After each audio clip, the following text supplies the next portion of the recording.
first of all, thank you very much for coming. Thanks for having me. Amazing to have you here at the Munich Urban Collab for the Nation podcast. To be honest, it's really hard for me to start at a point. I thought hey, how to start this conversation, where to go? Because, well, you are the head of startups at Google and head of cloud. Yeah, correct? Head of startups at Google Cloud. Yeah. Really, really amazing. But then, as a kid, you actually started your first business with 14. I've learned something about that in your book. Yeah. Well, it was a bit shady, but and it was a kind of business, I guess. I thought, let's call it you sold rare copies of video games. Yes, that's a good description. It's a good. So you started really early. Question about that. Do you want to elaborate on it, or? Yeah, I think it's all not legally relevant anymore. Yeah. So we can talk about it. I learned that in your book as well. So that's the reason I dare asking you. Okay. So here's the thing. Like many kids in my generation, I had a computer. I started my gaming career on a C64, and then I upgraded to an Amiga 500. Amazing. And back then, copying video games amongst friends was pretty usual, right? And swapping games was common. So a friend of mine, who's called Arne, and myself, we founded a little illegal business called A&A swapping. And it was a way of getting the newest games way ahead of the retail stores, because we had a contact in the US and we got the software via message boards. And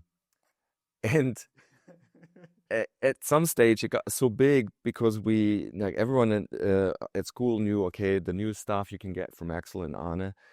We also started advertising, which obviously was insane thinking about it now.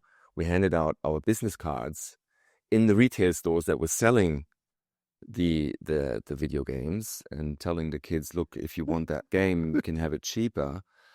And we then ran into a problem because we got the games so early, no one knew them. They weren't even in the magazines yet. They weren't even tested yet. So I think I can rightfully claim that I was the first gaming streamer worldwide, because what we did, we ended up videotaping the monitor while we played the games, and then we handed out VHS cassettes on the school playground and at school, so people could check out the games and then order them from us. So yeah, I mean, it was a hobby, obviously, and I can't recommend doing anything against copyright law. But back then, it was a nice pocket money that we earned, and we had a CRM system, which basically consisted of cards with the names and phone numbers. I was in charge of marketing. The other guy was in charge of production, which meant copying. So that was my first little business, and I learned a couple of things there. But again, not advertising illegal business models here. Oh, of course not. Why I wanted to highlight is because you were really at the edge of what's coming. Yeah, understanding that the video game industry is huge now. Now it's huge. It's really huge. I'm a gamer myself. Are you still a gamer? I'm still a gamer. Yeah, I've got about 1,000 hours of PUBG. When someone told me that's about the amount of time you need to learn a new language, I felt a little depressed. But I would also say that I learned quite a bit playing video games. I learned English as a kid. I think I learned some reaction skills and some logical thinking. I played a lot of SimCity and other simulations where you learn some basic economic theory, I guess. So I would actually argue it wasn't a waste of time, and I had fun doing it. So. Oh, amazing! I was hoping for something like that, because I'm a gamer myself. Lots of hours in strategic games, organizing things. I really loved them, and so I knew where to get games back then. Jason, maybe I thought. And you know what? Wait. It also helped me career-wise. Yeah. We might want to talk about it later, but at some stage I got a job at YouTube as head of gaming. Yeah. For the whole of EMEA, because someone went on maternity leave, Mm. one of my colleagues, and I was looking for something new. And not only the actual playing games, but also knowing a bit about the streamer scene, and that helped me get that job, even though before I was doing something completely different. Yeah. So you never know what it's good for. Yeah. Really, really cool. The second reason why I wanted to ask about that, because I could really understand your drive. As a child myself, we had a bit of a business actually at kindergarten. I took all of the toys from my brothers and sold them there. Oh, nice. Yeah. And what did your brothers say? They were not, let's say, let's just put me together. I had a great margin, but terrible supply chain. Basically, this was a bit of the thing. And of course, the suppliers were kind of angry with me. I had to stop. But I really understand the drive to do something at a very, very early stage. I really, really, really think that's so cool. So, but coming back to now, what are you doing? So, what's your job at Google? What is your daily business? So at Google for the last 4 years, I've worked in the startup ecosystem, selling Google Cloud to startups. And my team is targeting startups that have initial funding or already some cloud spend with us. And the initial funding needs to be by a certain VC. We have like a list of tier 1 VCs, because that is for us an indication, some filter, basically, that someone has betted on that startup, hopefully done some sort of due diligence, and believes in growth potential. For us, that's a signal of, hey, we should engage and maybe help them build their business on our platform. And I'm really enjoying that. Working with startups has a lot of benefits, and usually the sales cycles are short. You talk to the founders or C-level directly, and everything is moving fast. It's different than selling to large corporations. And next to the sales job, I'm trying to engage in the ecosystem and help even earlier stage startups or just people interested in founding a startup, and give some tips. It goes as early as engaging at Jugend gründet, the initiative by the federal government, actually, that gives kids the opportunity to build a business or at least write a business plan and get in touch with the concept of founding a company. And as this side hustle, I guess you could call it, I'm also engaging with ecosystem players like Unternehmertum, like AI Nation, and specifically entrepreneurs, where we have a partnership. And I'm trying to, give something back to the ecosystem, as good as I can. Yeah. But you like put there a table of like 6-7 topics, and I'm wondering now which one to grab first. I think I just start with the earliest ones. You supporting the ecosystem. You just mentioned a few things with you. Jugend gründet, entrepreneurs, VC, you're a business angel yourself. So there's a whole range. So you basically cater in the ecosystem to every single step that's there. Really earliest stage where people not really have not founded a company yet. But also those who have proven themselves as fundable.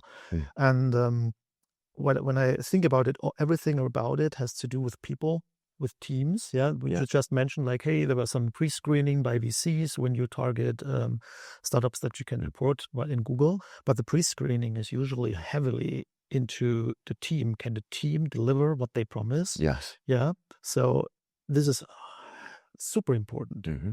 And what's your approach in that? So I see that from a perspective from the outside. Was this your intrinsic motivation to go all levels? Because you just literally told me you sit here in the Munich Urban Collab, an amazing place where all ecosystem people come together. Yeah, early teams that have started a company, teams that are still forming, and you offered them, hey, talk to me. Yeah. It was just a side mention from your side.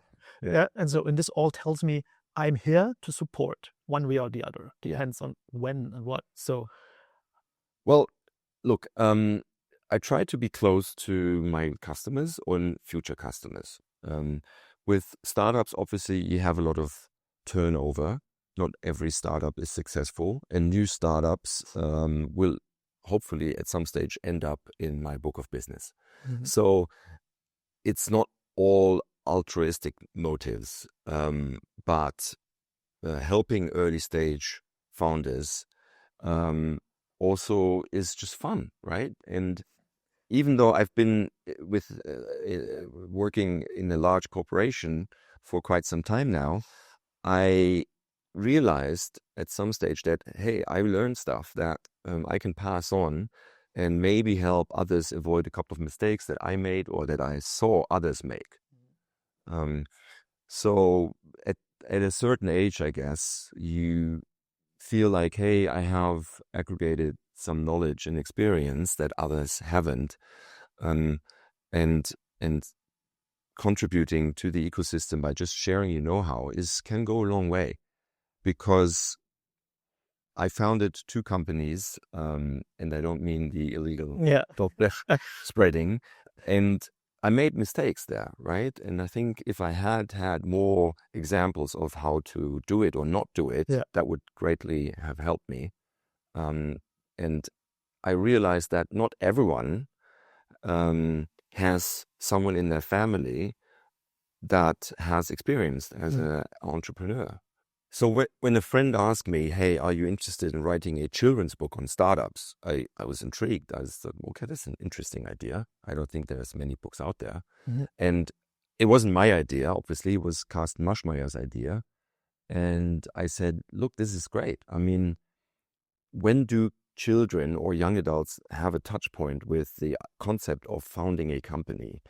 In their school career, this hardly ever comes up, right? And if you're not lucky enough to have someone in your family, you might never get the idea of hey, I could do something myself, right? And it doesn't necessarily have to be a startup. It can be a craftsman business or just a hair salon, whatever. But you should empower children to try something themselves and build something themselves, and at least give them the opportunity to, or the idea of that is actually a possibility. I can tell you this is an amazing approach. I guess from my personal experience in my life, my parents actually have their own company. It's dental labor, dental technology, dental laboratory, basically building teeth. You know, so I had a touch point of how to build a business. I even got to got my Abitur, so my high school basically, like that, in a business school. Okay, and I've learned that I hate it. I learned about tea content, stuff like that, or all the fun stuff. All the fun stuff. And I was like, okay, I do not want to do this. And at university, I never got in touch with the idea of startups and how to do that. But at some point, I always had like the way of working like it, like do the things you think are right, go through problems and try to find solutions. All that resonated with me a lot. But I never got until, like, let's say 4 years ago, in touch with the very idea of the startup ecosystem innovation stuff. Yeah. So putting things out that make it actually happen randomly, like by chance, by pure chance, to get in touch at least at some point is super important. We can see here from my experience in different universities that I work with that depends in which university you are and what kind of professor you have to, if you ever get in touch with the whole idea of doing your own thing. Yeah. And it starts earlier, even like at Jugend gründet, I talked to a lot of teachers who engage themselves, and in Baden-Württemberg, you can actually do your Jugend gründet project as part of the Abitur. So in That's 12th and amazing. 13th grade. Yeah. And these teachers are really engaged, and some of them come back every year with new teams. And it's just amazing to see how they saw the seed with their children, with their pupils. And some of them build amazing ideas and businesses. And sometimes it's really great teams with complementary skills that work together. And you mentioned teams. Teams are, especially early stage, I think the most important factor when it comes to investing into startups. It goes as far as that some VCs are just, building teams, give them money and say, okay, come up with a great idea. We trust you.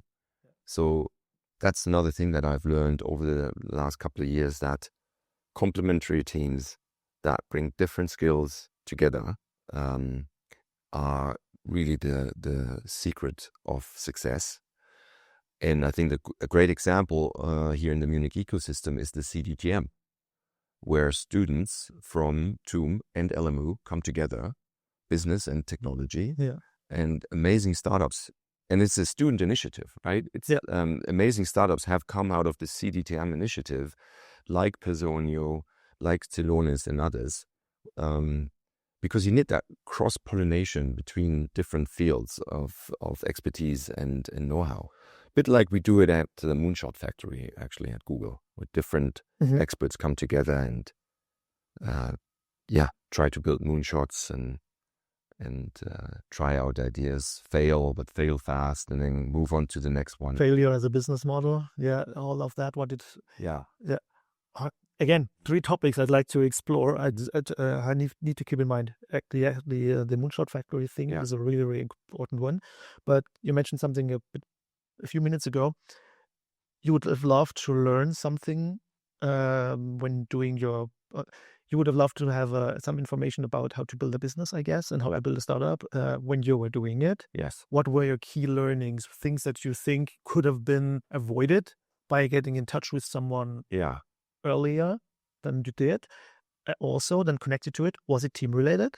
The issues happening there? Yeah. It's a bit two aspects of it. Can you elaborate on that? Yeah. So, well, as it goes, sometimes businesses are successful and sometimes they're not so much. My first one was actually fairly successful. It wasn't a startup, I guess, but what we were doing is we were in the clothing industry. As you might know, I'm a retired rapper, so I'm close to the overall hip hop scene. Rap being one part of it, DJing, breaking, and graffiti being the other components of hip hop. Graffiti as well? Are you doing graffiti? I don't do it myself, but I know people, and I know this amazing graffiti writer who's really world famous. His alias is Dime, and I met him while I lived in Hamburg, and we befriended. And at some stage, he said, "Oh, look, I would love to do some merch. It's a graffiti merch." And I knew someone who was already doing merch for hip hop artists or rap artists, so I brought them together. And then they said, "Yeah, we want to do this, but we want you to help us." I was like, "What am I going to do?" And so we built this triangle of responsibilities, where obviously the artist did the artwork, my friend did the production, and I did marketing and sales. What I didn't realize back then was that the main problem really of selling clothes is to get into the retail stores. At least back then, retail stores were still the dominant way of purchasing clothes. And basically it all comes down to distribution and sales. And then even though you might have, you ended up in a couple of retail stores, it doesn't mean that it's selling well. If it's selling well, it doesn't even mean that they order new stuff. So it was a side hustle. I had a employment back then with Burda. So whenever I went to a city like Nuremberg or Stuttgart, I would meet my customer selling online advertising. That I would go back to my car, change my clothes from business attire to a hoodie, and then walk into the store, and then they said, "Oh, it's good that you're here. We ran out of all your stuff. We need new stuff." And I said, "Well, since when?" "Yeah, like 3 months ago." And I was like, "Why What? didn't you just reorder?" "Oh, no, we're just used to someone coming in Okay. and making us reorder." So I realized that, hey, just because you are listed, just because you're in the store, doesn't mean that everything is running smoothly now. Yeah. You can rely on others doing that. So I didn't know anything about retail really, and I learned quite a bit there. Yeah. The other business was, um, The let- other thing? yeah, let's say it was really aiming high. The goal was to make money out of thin air, like literally. Literally. Yeah. Because a friend of mine was visiting, and we were looking at a magazine, and we saw a picture, and which actually really sad. We saw a picture of Chinese people breathing air out of balloons. And it was a marketing gag, really. The air that was in those balloons was from a somewhere in the mountains in where like a holiday retreat. Yeah. And it's actually also a bit cruel, because that brought that fresh air to places like Beijing and Shenzhen, which back then were really struggling with air pollution, right? Yeah. And we said, look, we got great air. I've got a little cabin in the mountains, and then we said we could do this. We could even maybe export alpine air to China. And here, I think the problem was that me and my friend, a different friend, we have business background. We have no idea about producing stuff and air quality. And so we're basically lacking all the expertise that you need to build a product, a physical product, get the air inside of the can, get it filtered, make sure it's safe. And then that took years, literally years, 2 years to figure out what cans can we use, how do we get the air in the inside, how do we make sure it's really clean, all that kind of stuff. We ended up filling 2 pallets of cans, and we had a contact in China, and we got it shipped. But then the problem was that if you pressurize air in cans, it's actually becoming dangerous goods. And importing dangerous goods to China back then was difficult, because 2 or 3 harbors blew up, and then the other dangerous goods just blew up, and then they got more strict, right? Yeah. And we just, like, the stuff arrived at shore, and then they wouldn't process it and let it into the country. Mm-hmm. And another thing that I learned there was that we just didn't have the right contacts over on the Chinese end, because let's just say not everything runs through the official channels when you want to import stuff to China and then sell it there. But again, lots of learnings, lots of fun, bit of money lost there, but we did sell a couple of cans, so we can claim we made money out of thin air, but it wasn't a huge success. Okay. Do you know the movie Spaceballs? Of course. Yeah, like with Perrier. With Perrier. Yeah. And you know what? 2 guys from Canada, actually, they started a little later than us, but they were faster, and they sold fresh Canadian air to China. Okay. And we also reached out to them and asked, hey, can we collaborate? Maybe you can help us import the air and sell it for us, and we do some kind of distribution deal. Yeah. But they felt like Canadian air was enough. And maybe better than that. Okay. But would you really regret no, not regret, but this whole process was a lot of learnings. Yes. Yeah. And when I encountered young teams where I think like, hey, you need to know X, Y, Z, so you will get more successful, so you can avoid some of these, chasms of failure, basically. But failure is a lot. You need to land on your nose to really learn something. It's really hard for me, for me at least, to assess when is the journey through this kind of stuff so important, that you shouldn't actually avoid it. How do you think about this? Like, because failure is a huge thing the whole book, Founder Story, is about this, like failures within the teams, what Yeah. they do, what they learn from it. What's your approach, especially when you talk to young people? Like, hey, don't do that, don't do that, don't do that. Do you think they will miss something very important? That's no yes or no thing for me. Just what's your point? Well, you definitely have a point there. Look, my businesses were always side hustles, and I had a secure job. I was employed, so failure didn't mean bankruptcy, like personally. Yeah. In the case of failure, and you're right. I mean, learning via failure is probably the most sustainable way of learning stuff. You probably won't forget things that you learned by failing, and reinforced learning. Some kind of reinforced learning, I guess. Yeah, literally. Absolutely. And I also always say that, look, failure is not the opposite of success. It's just part of it. But if you're trying to build a business and you're going all in, obviously it's nice if you only make some mistakes and not all of them that are possible. Okay? So making some mistakes is fine, but getting some help along the way doesn't hurt. Plus, the help can also be, hey, I know someone who can help you, or I know someone who might be interested in your product. Because when you start after university, what network do you really have, right? Little. Usually very little. You might have one or two professors that can support you, obviously other students. Maybe you've done one or two internships in businesses, but helping startups with network can also go a long way. Yeah. So it's actually something missing at universities, network building. I think that would be a... Yeah, I think these days students get better at it. I myself studied at the ESB in Reutlingen.